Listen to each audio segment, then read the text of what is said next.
Okay, so tell me if you've heard this one before. Do what you love, and you'll never work a day in your life. Well, I think that's just bull. Drawing every waking moment and barreling through pages on holidays and weekends, I'd say this was more of a lifestyle than a job. Last year, I filmed my art process for the fourth issue of Clear, partly to document and share my knowledge, but in a strange way, it's teaching me a lot about myself. This is a work in progress, a true behind-the-scenes look at how comic books are made, and the ongoing journey of figuring stuff out.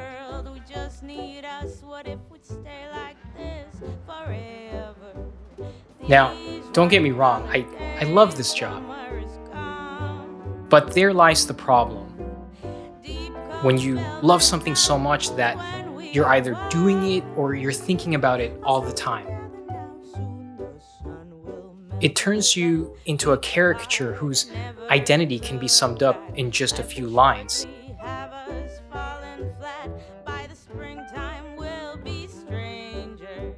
There's a danger to loving your job a little too much. Your ability to draw a line and create a good work-life balance is extremely compromised.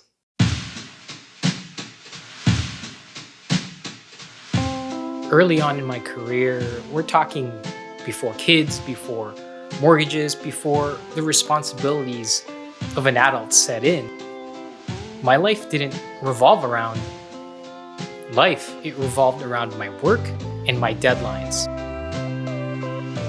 I didn't see a problem with it. Drawing and creating comics is my life. I sacrificed so much to get here, so why wouldn't I give it 100% of me? My schedule back then was get into the studio anywhere between 10 a.m. and 1 p.m., sometimes maybe 2 p.m. Those are the good old days, but I wouldn't leave the studio until whatever it was that I started was finished. Working on the weekends was like getting an extra life in a game. And trust me, I worked a lot of weekends back then. Look, this schedule had some pretty great benefits. I knew there were 24 hours in a day, and because of this, I was very flexible with my time. Doing things during work hours when there's no lines, there's no traffic. It felt like having that speed pass or that priority pass when you're at a theme park. This instability would create long gaps between when I saw my family and friends. I'd go from being there too much to no events being important enough to tear me away from my drawing table. After all, deadlines and work still ruled my life and dictated my schedule. And it still does, but to some extent. With great responsibility, with great powers comes great responsibility. And I was nowhere near responsible enough to figure out and wield that kind of flexibility and freedom in my schedule. Kind of playing hooky from work on Friday. I don't work on Friday. Yeah, well, I'm supposed to be at work. I didn't learn how to balance work and life. I only knew one thing, which was how to work. I'm literally still figuring this thing out to this day, like right this very second. Even right now, I'm not sure if this is a good use of my time. This is something every freelancer will have to contend with at some point in their career. Simple fact is, if we don't draw, we don't get paid. There's no parental leave in this job. I mean, you can schedule the time off and not take on any projects for as long as you want, but that's only as sustainable as your savings will allow.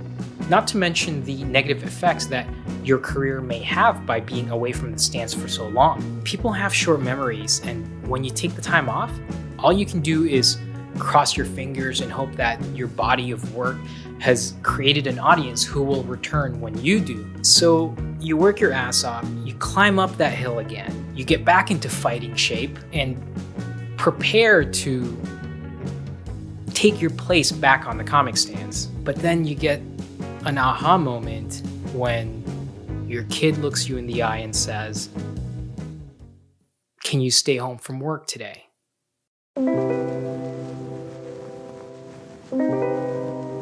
Kids have a funny way of forcing change, and it's not the whining or the crying. It's that you want to be there for the whining and the crying. Go, Gladys. When things are going great, some of us are lucky enough to have an abundance of work, and it's very easy to become greedy and fill your plate too much. I'll be the first to raise my hand and tell you I'm guilty of this. Look, I don't mean to sound naive about it. You need a roof over your head and you need food on the table. So you'll have to decide for yourself when there's enough on your plate. Only you can determine that. When my first daughter was born, I was writing, penciling, inking, and coloring Trinity. And needless to say, that didn't last long. I had to scale back my involvement and focus primarily on my art. This was also the impetus for my change in switching over from traditional medium to digital medium. Working with traditional mediums, especially watercolor or ink wash, necessitated immediate action. I couldn't just pick up where I left off. With digital, I was able to work with multiple interruptions and be able to jump right back in.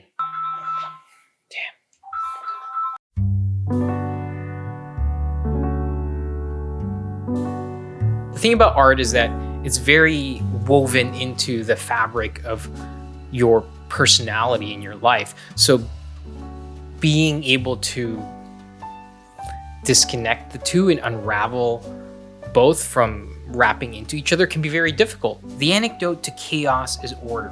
Working at all and any available hour is not sustainable. Establishing boundaries and sticking to consistent hours, that's the cure. So I had to become a 9-to-5er. Obviously the artistic version of 9 to 5.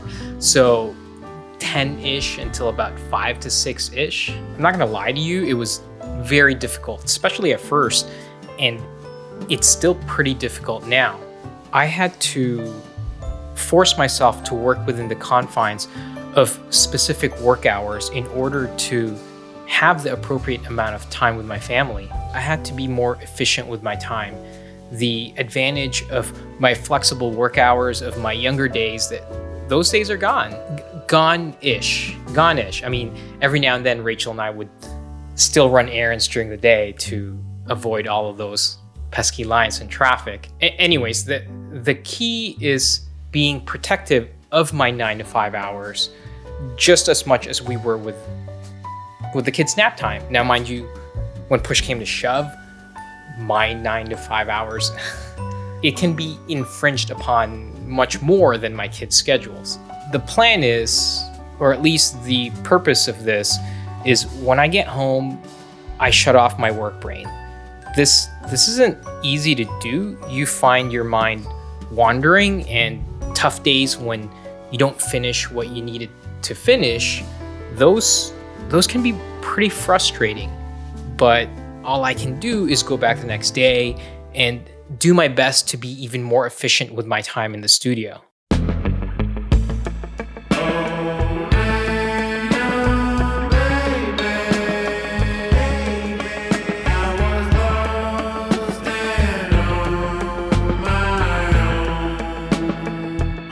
Another thing you're going to need for this to succeed and stick is a good support system. Without Rachel, none of this, all of this would just crumble down and I would not be able to do art in any sustainable fashion.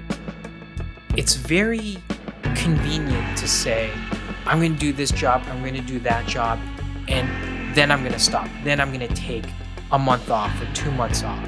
And to tell you the truth, I've been saying this for a long time. I had long promised Rachel that I would take the summer off. Hi, Burbank. That's hi, Burbank. That's Burbank over there. Over here, come me. I'm working because that's what I'm always doing. That didn't happen. this job popped up and that job popped up, and all of it I felt I had to take. And in some instances, sure, I think there were opportunities that I couldn't miss, but I had to determine whether I was going to be losing time with my family or losing time with work. And only you can determine that. Only you can figure out what is right for you and decide when there's enough room on your plate or when that plate is full and you need to stop. The real key that honestly I'm figuring out, and to be perfectly honest, it's something that I'm figuring out as I'm making this video, and it's something that I don't think I've ever really verbalized because I wasn't really made aware of it until I wanted to use this topic as the main subject of this video, is that the best way to create balance between work and life is understanding the difference between where you want to be and where you need to be. I wished I could tell you with confidence that achieving balance is not that hard. I don't want to let anybody down. I don't want to let my editors down. I don't want to let my collaborators down. And I certainly don't want to shortchange my loved ones. It all takes work, constant work. However, what I can say with conviction is knowing where you need to be versus where you want to be, that's going to be paramount in figuring this stuff out. And taking weekends off is a great place to start. These wine-colored days, summer is gone. Deep, cold velvet nights when we are one. All comes together now, let's let this love last till Valentine's. Who knows, it might just last forever. We don't need the world, we just need us. I wish we'd stay like this together.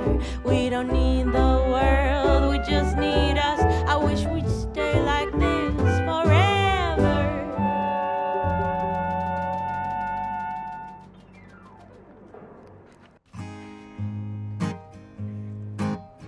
I got a letter this morning, boy. Hey, hey, honey. I got a letter this morning, boy. Hey, hey, honey. I got a letter this morning. Gonna see you when the sun